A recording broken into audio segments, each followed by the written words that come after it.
蓝忘机没有和他争，将碗放回小孩子面前的书案上，而后拿起筷子夹了一块去了骨头的排骨肉放进他的碗里，低声教育道：“以后莫要说谎了。”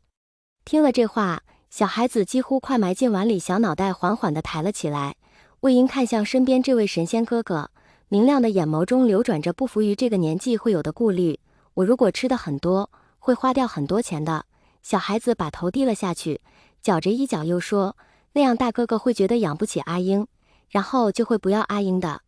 稚气的嗓音吐出的这一字一句，都如同一把把锤子狠狠地敲击着蓝忘机的心。他的道理天生是小老虎的性子是不错，但懵懂稚子，一只未经历过风雨的小幼崽，在流落街头的市井生活中，唯有收敛了自身的锐气，磨平了尖利的棱角，才便生存。心中翻涌着阵阵苦涩，蓝忘机将他的小小道侣抱进怀中，哑着声道：“不会。”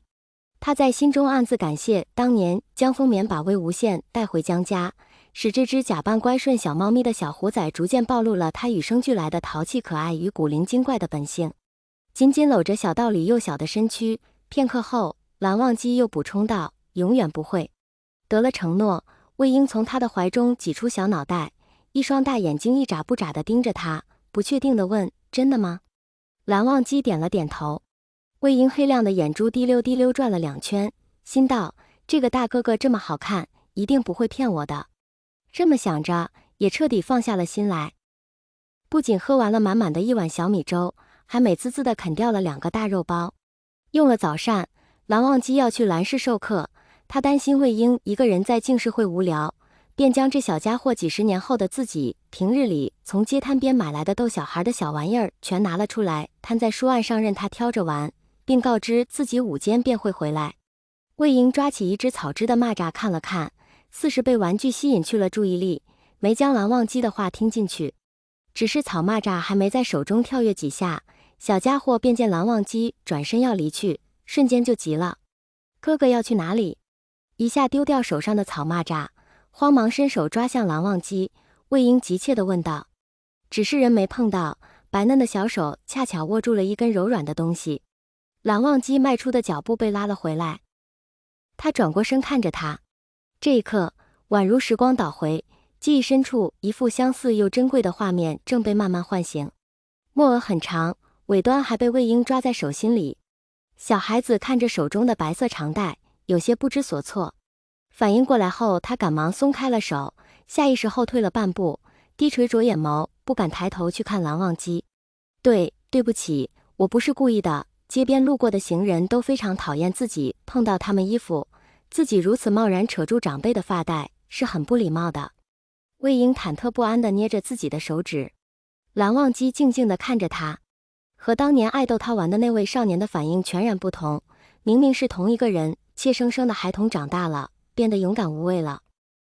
即使做了错事，也不会再因担心被他批评惩罚害怕了，他会笑唧唧的各种卖乖讨好，教你放他一马。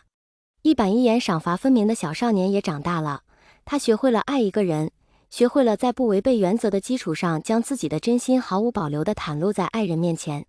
他们都在成长中改变了许多。蓝忘机蹲下身，让自己的视线与站着的小孩子平齐，缓声解释道：“这是墨鹅，你可以碰。”魏婴迷茫地点了点头。这位大哥哥不仅没有责怪他，依旧如此温柔地待他。小家伙的胆子大了些，悄悄伸手抓住了蓝忘机的一根手指。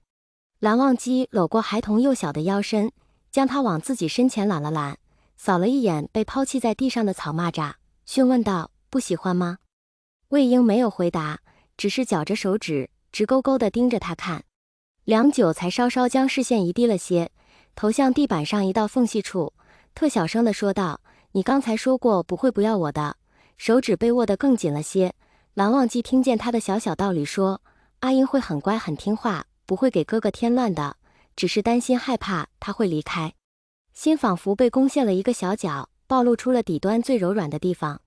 蓝忘机面对着眼前这般小小一个委屈巴巴的自家爱侣，哪还能说得出半个拒绝的字来？他将草蚂蚱捡起放进小孩子的手心里，随后揽住孩童的膝弯将他抱起，让他坐在自己的手臂上，道：“我不会走。”视线忽然变得高阔，魏婴下意识用双手抱住了大哥哥的脖子，小小的一只被稳稳地拖在蓝忘机的怀中。一路上引起了不少小辈们的注意，他们不敢在长辈面前肆意讨论，只得窃窃私语地猜测着除却子女外，又是和韩光君有怎样关系的小孩子才能得此待遇。蓝景怡瞪大着眼睛望着前方安安静静地坐在蓝忘机身旁，穿着蓝家校服扒在书案边执笔画着些什么的小孩子，想了好半会儿，才不确定地小声道：魏前辈什么时候生的？